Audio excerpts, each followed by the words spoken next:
오늘 그 말씀에 근거해서 이사야서 강의 세 번째 시간으로 징조 이야기라고 하는 제목으로 말씀드리겠습니다.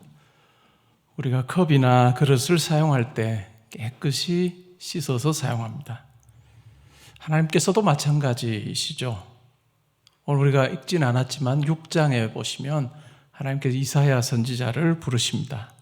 하나님께서 자기의 뜻을 대언할 선지자로 이사야를 세우실 때 먼저 제단 숯불에 입술을 대어서 숯불을 가지고 입술에 대어서 부정한 것을 제한 후에 하나님의 말씀을 전하게 하십니다.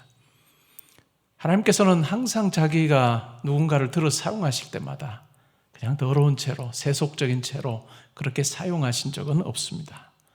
왜냐하면 그러면 하나님께서 선택한 그 사람을 통해서 하나님의 뜻이 온전히 전해질 수 없기 때문에 항상 하나님께서는 그 사람을 정결하게 하고 깨끗하게 한 후에 그의 삶을 통해서 하나님의 귀한 뜻을 이루십니다. 디모데후서 2장에 보면 큰 집에는 금그릇도 있고 은그릇도 있고 또 나무그릇도 있고 질그릇도 있다라고 이야기를 합니다. 근데 이 각양 그릇들이 있는데 중요한 것이 무엇이냐 하면 주인이 쓰기에 합당한 그릇이 되는 것이 중요합니다. 깨끗한 그릇이 되는 것이 중요하다라고 그렇게 바울은 이야기합니다. 그러면 깨끗한 그릇이 어떤 것일까? 오늘 이사야 7장에 나오는 이 이야기를 통해서 하나님께서 원하시는 모습이었다 한가 하는 부분을 우리가 한번 살펴보면 좋을 것 같습니다. 7장을 크게 세 부분으로 나눌 수 있을 것 같습니다. 1절부터 9절까지 나눌 수 있고요. 그 다음에 17절까지 그리고 25절까지 이렇게 세 부분으로 나눌 수 있습니다. 이 1절부터 9절 사이에서는 지금 유다가 처한 아주 심각한 상황에 대해서 이야기를 합니다. 어떤 형편에 처해 있었는지에 대해서 이야기를 하고 있죠. 1절에 보시면 이렇게 말합니다. 우시아의 손자요 요담의 아들인 유다의 아하스 왕 때에 아람의 르신 왕과 르말리아의 아들 이스라엘의 베가 왕이 올라와서 예루살렘을 쳤으나 능히 이기지 못하니라. 예루살렘은 이스라엘 10지파로 구성이 된 북쪽 이스라엘 그 왕국과 그 국경선이 이렇게 별로 떨어져 있지 않은 접해 있는 곳에 예루살렘이 위치하고 있습니다. 이 남유다의 수도이죠. 그래서 틈만 나면 이 예루살렘을 함락하기 위해서 북이스라엘이나 아니면 그 위에 아람이라고 말하는 오늘날로 치면 시리아가 실제로 이와 같은 전쟁을 벌이려고 한 적이 참 많습니다. 그럼에도 불구하고 성공을 하지 못했던 거죠. 능히 이기지 못했다라고 이야기합니다. 2절에 보시면 이런 상황에서 어떤 사람이 다윗의 집에 알려 이르되 아람이 에브라임과, 여기서 말하는 에브라임은 이스라엘, 북쪽 이스라엘 왕국을 의미합니다. 아람이 에브라임과 동맹하였다라고 그렇게 이야기합니다. 이제는 각각 쳤으나 이제 실패했습니다. 그러자 이제는 아람과 북이스라엘이 하나가 돼서 예루살렘을 치러 온다라고 하는 이야기를 듣게 됩니다. 이 소식을 들었을 때 2절에 보시면 왕의 마음과 그의 백성의 마음이 숲이 바람에 흔들림같이 흔들렸더라. 숲이 바람에 흔들림같이 흔들렸다라고 하는 이 말은 뭘까요? 아주 두려워했다라고 하는 의미입니다. 이제는 각각 치러 오는 것이 아니라 동맹이 돼서 치러 오는 그런 형편에 놓이게 되자 아주 두려워했습니다. 왜 그러면 동맹을 했을까요? 북쪽에 있는 아수르라고 하는 나라가 있습니다. 이 아수르라고 하는 나라가 남쪽으로 계속해서 정복하려고 하는 전쟁을 펴니다. 결국은 애굽과 전투를 벌이려고 하는데 그 사이에 끼어 있는 곳이 북이스라엘이기도 하고 또 아람이기도 하고 또 남유다이기도 한 이런 형편에 있는 거죠. 그래서 이런 어떤 아수르가 남쪽으로 쳐내려오려고 하는 이와 같은 상황에서 북이스라엘과 아람이 동맹을 맺습니다. 그래서 반아수르 동맹을 결성합니다. 그러면서 이 남쪽 유다를 향해서도 이 반아수르 동맹에 동참하라라고 하는 그런 요구를 합니다. 만약 그렇게 하지 않으면 우리가 유다를 치겠다라고 하는 이야기를 하고 있습니다. 이러한 상황에서 굉장히 두려워하는 모습이 2절에 소개되고 있습니다. 3절에 보시면 그때 여호와께서 이사야에게 이르시되 너와 내 아들 스알야숲은 윗못 수도 끝 세탁자의 밭 큰 길에 나가서 아하스 왕을 만나라 라고 그렇게 이야기를 합니다. 왕을 만나는 곳이 어딜까요? 거기 보시면 윗못 수도 끝 세탁자의 밭 큰 길에서 만나라 라고 합니다. 왕이 왜 여기를 갔을까요? 왕이 왜 여기를 갔느냐 하면 만약에 예루살렘이 포위되거나 했을 때 물이 얼마나 있을 것인가, 얼마나 예루살렘 거민에게 물이 공급될 수 있는가라고 하는 부분을 살피기 위해서 아마 간 것 같습니다. 그래서 왕을 만납니다. 하나님께서 이렇게 말하시죠. 그에게 이르기를 너는 삼가며 조용하라. 르신과 아람과 르말리아의 아들이 심히 노할지라도 이들은 연기나는 두 부지깽이 거루터기에 불과하니 두려워하지 말며 낙심하지 말라라고 이야기합니다. 너는 삼가며 조용히 하고 두려워하지 말고 낙심하지 말라 이렇게 말합니다. 이 동맹의 소식을 듣고 나서 숲이 바람에 흔들리는 것처럼 그렇게 두려워하고 낙심하고 절망한 이 왕에게 하나님께 주시는 그 같은 메시지가 뭐냐 하면 두려워하지 말아라. 삼가고 조용히 하고 두려워하지 말고 낙심하지 말아라. 예루살렘을 함락하려고 하는 이 왕들, 너의 눈에 보기에는 정말 강한 그 같은 세력으로 생각될지 모르지만 그런 하나님 보시기에 어떻다고 이야기하는 거죠? 하나님 보시기에는 연기나는 두 부지깽이 거루터기에 불과하다. 하나님께서 보고 판단하시는 거죠. 너를 두려워하게 하는 그와 같은 존재들, 속수무책으로 당할 것 같은 그런 아주 무시무시한 적, 이들을 향해서 하나님께서 평가하실 때 연기나는 두 부지깽이 거루터기에 불과하다. 우리 삶에도 이런 일들이 있습니다. 그렇죠? 굉장히 어려움 가운데 처하게 될 때 내 삶이 과연 어떻게 될까? 이 일로 인해서 내가 어떤 모습으로 살까? 참 두려워하는 그런 상황들이 우리 가운데 있습니다. 그때 하나님께서 이사야를 통해서 아하스 왕에게 주셨던 이 말씀을 우리에게 주실 때도 있습니다. 두려워하지 말아라. 염려하지 말고 낙심도 하지 말아라. 너에게는 그렇게 보일지 몰라도 연기나는 두 부지깽이 거루터기와 같아서 이제는 사라질 존재들이다 라고 그렇게 말씀하실 때도 있습니다.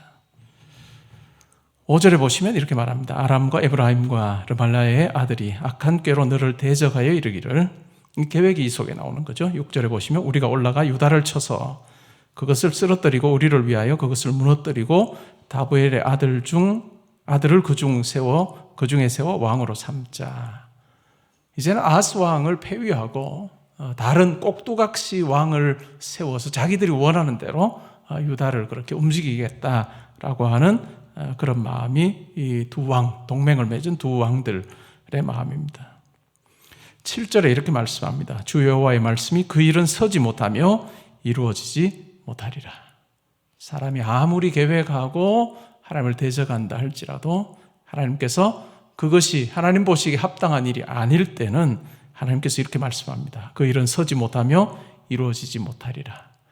아무리 마음을 잘 모아서 정말 두 나라가 한 나라인 것처럼 정말 힘을 합친다 할지라도, 그리고 치밀한 계획을 세운다 할지라도 그 일은 서지 못하며 이루어지지 못할 것이다.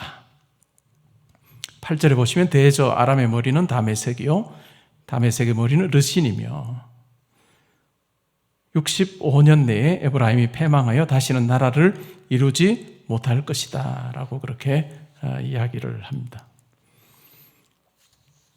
하나님께서 하시는 말씀이죠.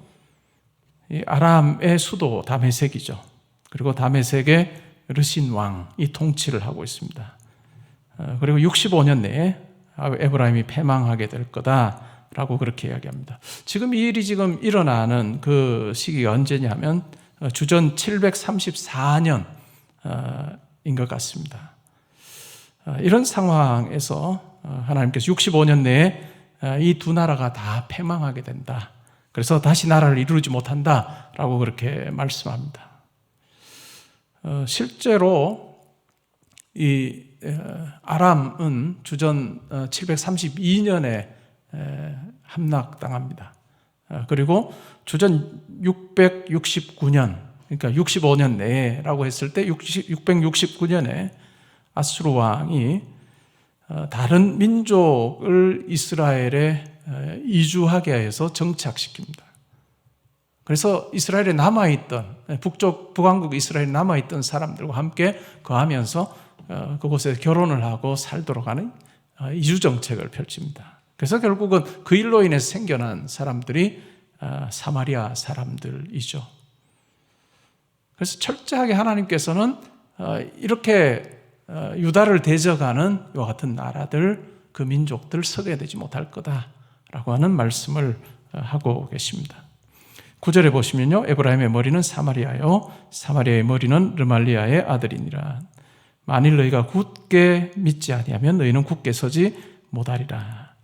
하나님의 평가도 나오고 또 하나님께서 이와 같은 상황에서 어떻게 해야 되는지에 대해서도 말씀하고 있습니다. 두려워하지 말아라. 연기나는 두 부지깽이 거루터기에 불과하다라고 이야기합니다. 그리고 그 일은 서지 못하며 이루어지지 못할 거다라고 하시면서 아하스 왕에게 들려주시는 말씀이 있다면 굳게 믿지 아니하면 굳게 서지 못한다. 이와 같은 하나님의 일하심을 보는데 필요한 것이 바로 믿음이다라고 하는 이야기를 하고 있습니다. 이런 상황 가운데서 과연 믿음이 있느냐? 그것도 그냥 평범한 믿음이 아니라 굳게 믿는 믿음이 있느냐? 굳게 믿지 아니하면 굳게 서지 못한다. 이 말을 우리는 묵상해 볼 필요가 있습니다. 우리의 삶에서 과연 나는 어떤 어려움 가운데 있을 때나 아니면 어떤 큰 계획을 세우고 나아갈 때 과연 내가 하나님의 신실하심을 믿는 그와 같은 굳은 믿음이 내 가운데 있는가? 아니면 사람들의 소리에 내가 좌지우지 되어서 온통 거기에 시간 다 빼앗기면서 하나님께 나아가 무릎 꿇는 시간, 하나님의 뜻을 구하고 하나님께서 함께 해주실 것을 구하는 그와 같은 기도의 시간은 내 삶 가운데 없고 그냥 다른 사람에게 내가 지금 이와 같은 형편에 있다고는 넋두리 하는 시간으로 가득 채우고 있지 않은가? 과연 내가 굳게 믿는 믿음이 내 속에 있는가? 하는 이 부분을 한번 살펴보면 좋을 것 같습니다. 그 다음에 10절에 보면 임마누엘 징조에 대한 이야기를 하고 있습니다. 10절에 이렇게 말씀합니다. 여호와께서 또 아하스에게 말씀하여 이르시되 너는 내 하나님 여호와께 한 징조를 구하되 깊은 데에서든지 높은 데에서든지 구하라 라고 이야기합니다. 내가 이렇게 너와 함께 해서 이 동맹한 두 왕이 결국 너를 패하게 하지 않을 거다라고 하는 그와 같은 것을 말씀하시고 나서 너는 한 징조를 구해라. 그것이 하늘에 있는 것이든지 아니면 땅 밑에 있는 것이든지 무엇이든 좋다라고 그렇게 말씀합니다. 근데 12절에 아하스 왕의 반응이 뭘까요? 나는 구하지 아니하겠나이다. 나는 여호와를 시험하지 아니하겠나이다 라고 이야기합니다. 굉장히 경건한 것처럼 보입니다. 굉장히 믿음 있는 것처럼 그렇게 말을 합니다. 근데 아하스 왕이 왜 이렇게 답했을까요? 징조를 구하라 라고 하는 그 하나님의 말씀에 나는 구하지 아니하겠나이다. 나는 여호와를 시험하지 아니하겠나이다 라고 말한 이유가 뭘까요? 믿음이 커서 하나님께서 다 행하실 거니까 저에게는 징조조차 필요 없습니다 라고 하는 그와 같은 큰 믿음 때문에 그렇게 이야기했을까요? 그렇지 않습니다. 그것이 아니라 이 아하스 왕에게는 이미 딴 생각이 있습니다. 어떤 생각이 있을까요? 하나님을 의지하기보다, 하나님을 신뢰하기보다는 누구를 더 신뢰하고자 마음을 지금 먹은 거죠? 아수르를 더 신뢰하고자 마음을 먹었습니다. 아수르에게 조공을 바치고 아수르의 도움을 구하려고 하는 마음이 그에게는 이미 서 있습니다. 그렇기 때문에 하나님께서 자기에게 징조 주시고 이와 같은 것이 별로 의미가 없는 거죠. 실제로 아하스 왕은 이 상황에서 아수르로 가서 아수르 왕에게 조공을 바치고 도움을 구할 뿐만 아니라 이런 어떤 군사적인 도움을 요청하는 차원에서 그치지 않고 실질적으로 종교적으로도 영향을 받습니다. 다메섹에 있는 이방 신전의 그 제단을 보고 와서 예루살렘 성전에 있는 제단을 개조합니다.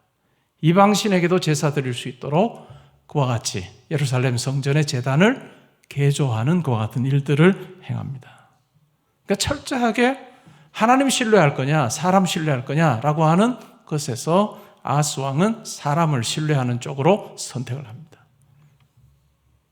굳게 믿지 않으면 굳게 서지 못한다라고 하는 이 위기 상황 속에서 하나님 백성으로 살아야 되는 그 모습과는 상당히 다른 것 같은 선택을 하고 맙니다. 13절에 이사야가 이르되 다윗의 집이여 원하건대 들을지어다. 너희가 사람을 괴롭히고서 그것을 작은 일로 여겨 또 나의 하나님을 괴롭히려 하느냐. 그러므로 주께서 친히 징조를 너희에게 주실 것이라. 그러면서 징조의 내용이 이어서 나옵니다. 보라 처녀가 잉태하여, 여기에 처녀라고 하는 이 단어는 알마라고 하는 단어인데 젊은 여자라고도 이해할 수 있는 그와 같은 단어입니다. 처녀가 잉태하여 아들을 낳을 것이요 그의 이름을 임마누엘이라 하리라. 그가 악을 버리며 선을 택할 줄 알 때가 되면 엉긴 젖과 꿀을 먹을 것이라. 대저 이 아이가 악을 버리며 선을 택할 줄 알기 전에 내가 미워하는 두 왕의 땅이 황폐하게 될 것이다. 징조를 주시는데 어떤 징조인가요?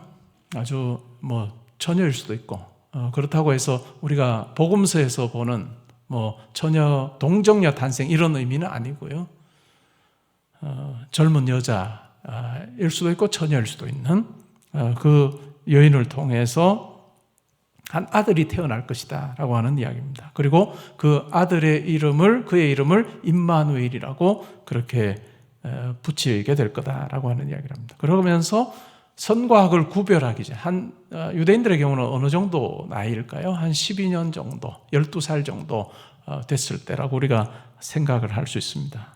12살 정도가 되기 전에 두 왕의 땅이 황폐하게 될 거다라고 그렇게 하나님께서는 말씀을 하십니다. 이것이 징조입니다. 여기서 말하는 이 처녀는 아마 학자들의 경우에는 이 이사야의 아내가 아니겠는가라고 하는 생각을 합니다. 이사야의 아내가 아니겠는가라고 하는 이야기를 합니다. 그러니까 이사야가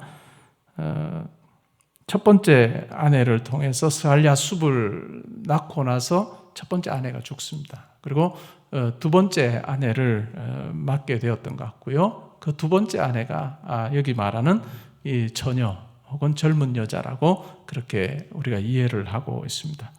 어쨌든 이렇게 아기가 태어났겠죠. 그리고 12살이 될 무렵쯤에 두 나라가 패망하게 되는, 주전 732년에, 지금 이 일이 734년에 벌어지고 있다고 보는데 732년에 다메섹이 패망을 하고 또 주전 722년에 사마리아가 멸망을 하는 것 같은 일이 벌어집니다. 그리고 이 하나님께서 말씀하셨던 그 징조대로 그대로 이 동맹했던 두 나라가 이제 패하게 되는 것 같은 일이 벌어집니다. 17절에 보시면 여호와께서 에브라임이 유다를 떠날 때부터 당하여 보지 못한 나를 너와 내 백성과 내 아버지 집에 임하게 하시리니 곧 아수르 왕이 오는 날이니라. 인간의 생각이에요. 아하스 왕은 어떻습니까? 이 동맹을 물리치기 위해서 선택한 것이 인간을 신뢰하는 것이고 인간의 방법대로 해결을 하는 것이었습니다. 그러니까 아수르를 의지하는 거예요. 결국은 근데 어떤 일이 벌어집니까? 이 아수르가 오히려 유다를 더 힘들게 만드는 것 같은 존재로 역사 속에서 작용합니다.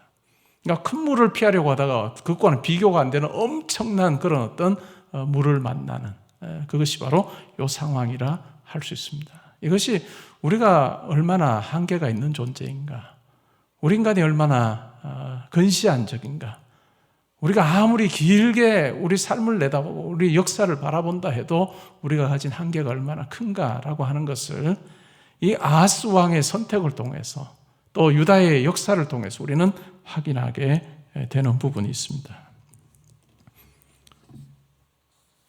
그 다음에 18절부터 해서 이제 세 번째 부분이 나오는데요.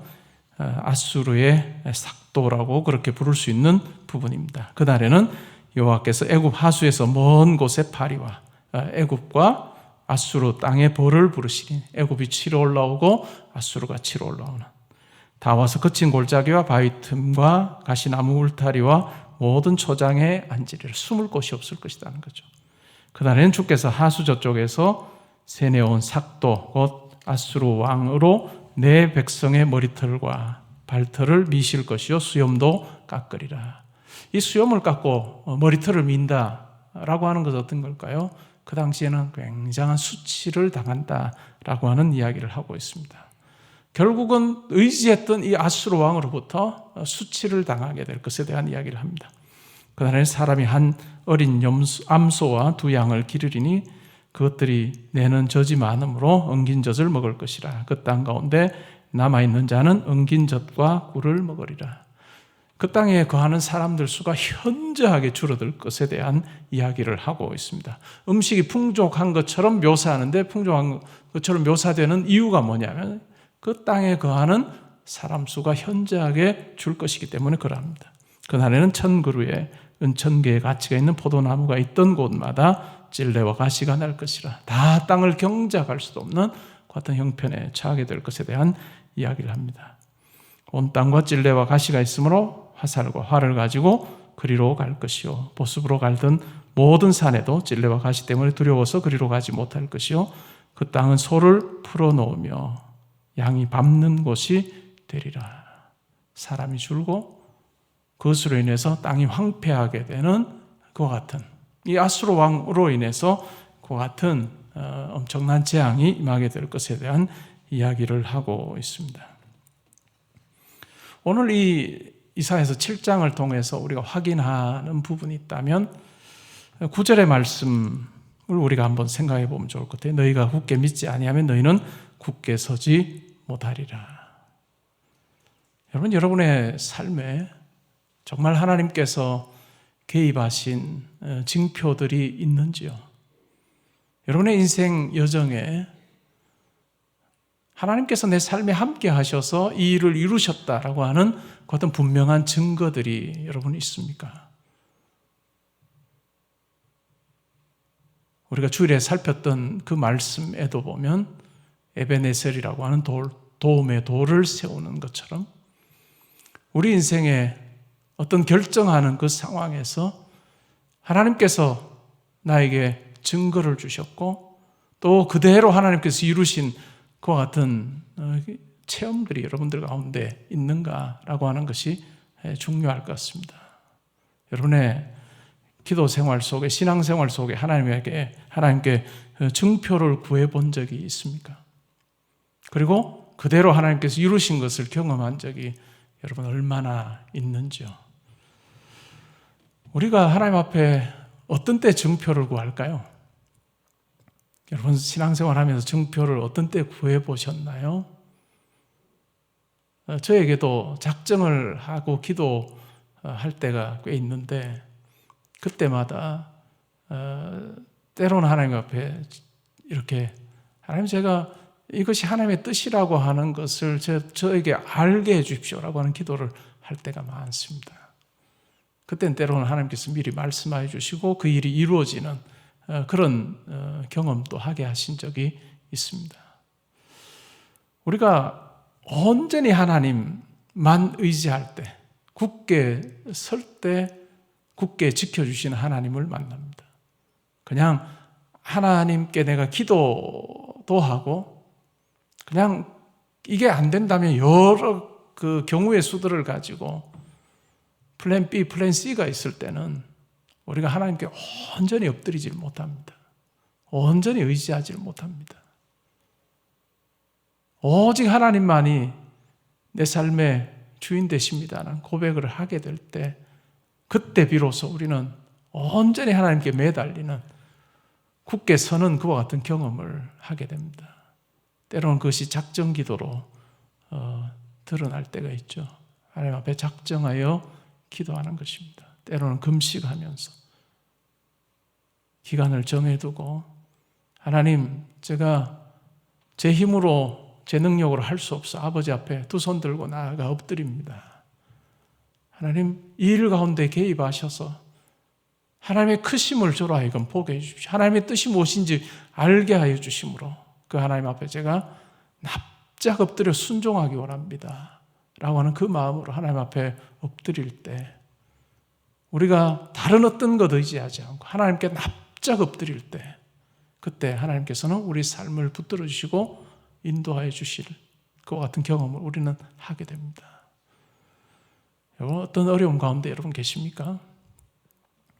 다른 사람에게 성도들 간에 나누는 것도 좋겠죠. 나누는 것도 의미 있을 것입니다. 그러나 그것이 하나님 앞에 가서 나아가 납작 엎드리고 매달리는 것과 비교하면 그건 별거 아닙니다. 성도에게 이야기하고 위로를 구하는 것도 좋지만 그것과는 비교가 안 될 정도로 크신 하나님 앞에 나아가 엎드리는 것이 중요합니다. 그때 하나님께서 여러분들에게 뜻을 알려주시고 또 여러분들이 마땅히 구해야 할 것이 무엇인지를 구하게 하시는, 우리가 납작 엎드려야 되는 그 상황에도 우리를 엎드리지 않는다면, 기도하지 않는다면 우리가 하나님의 뜻을 우리는 알 수도 없고 또 하나님의 그 일하심 우리는 체험하지도 못할 것입니다. 걱정되는 일 있습니까? 여러분 금식하십시오. 걱정되는 일 있거든 일주일에 한 끼든 두 끼든 금식하며 기도하십시오.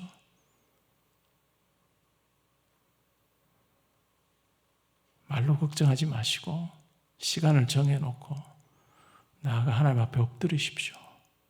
하나님께서 이 일 가운데 함께해 주시길 구하십시오. 그때 하나님께서 여러분들의 삶 가운데 분명히 함께 하시고 말씀하여 주실 것입니다. 여러분의 시간표를 한번, 삶을 한번 잘 정돈해 보십시오. 내가 그냥 이렇게 해서 그냥 나에게 주어진 대로 내가 살아도 될까? 이렇게 가도 괜찮겠다 싶으신 분들은 그냥 감사하면서 찬양하면서 그 길을 열심히 감당하십시오. 그러나 내가 인생에 공고함이 있구나, 내가 기도해야 될 때구나 라고 생각한다면 그냥 어설프게 기도하지 말고 뜻을 정하여서 휴대폰도 다 끄고 여러분들이 기도할 수 있는 그 공간을 확보를 하고 1시간이 되든 2시간이 되든 때를 정하여서 하나님 앞에 납작 엎드리십시오. 그때 하나님께서 여러분들에게 말씀하기 시작할 겁니다. 하나님의 뜻이 무엇인지를 말씀하기 시작할 겁니다. 그리고 때로는 하나님 앞에 증표를 구할 일이 있거든 구하십시오. 그래서 그 가운데서 하나님께서 여러분들에게 친밀하게 찾아오셔서 이루어 가시는 것을 여러분들이 경험하는 여러분이 되면 좋겠습니다. 여러분, 굳게 서지 못하면 굳게 지키지 못합니다. 우리의 삶도 마찬가지입니다.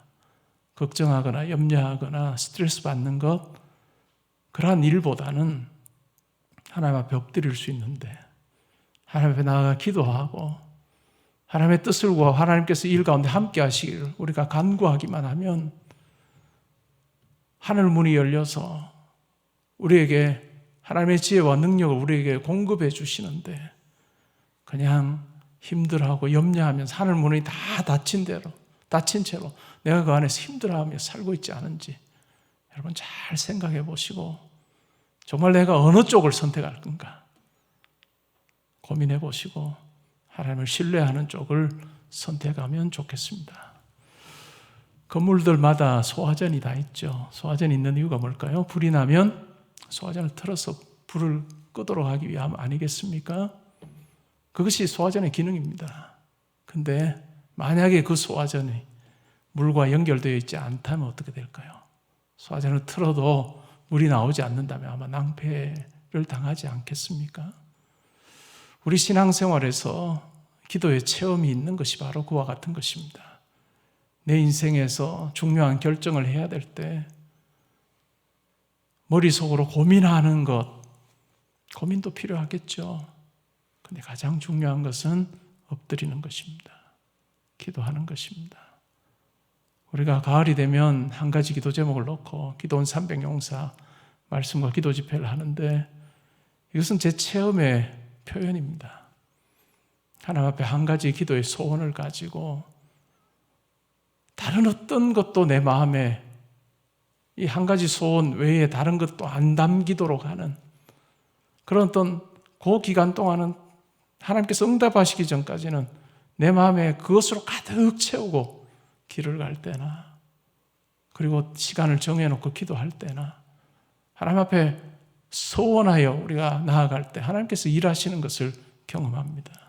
여러분, 여러분의 삶 가운데 기도가 필요한 분들이 있다면 시간을 정하고 장소를 정하고 다른 약속 다 배제하고 엎드리십시오.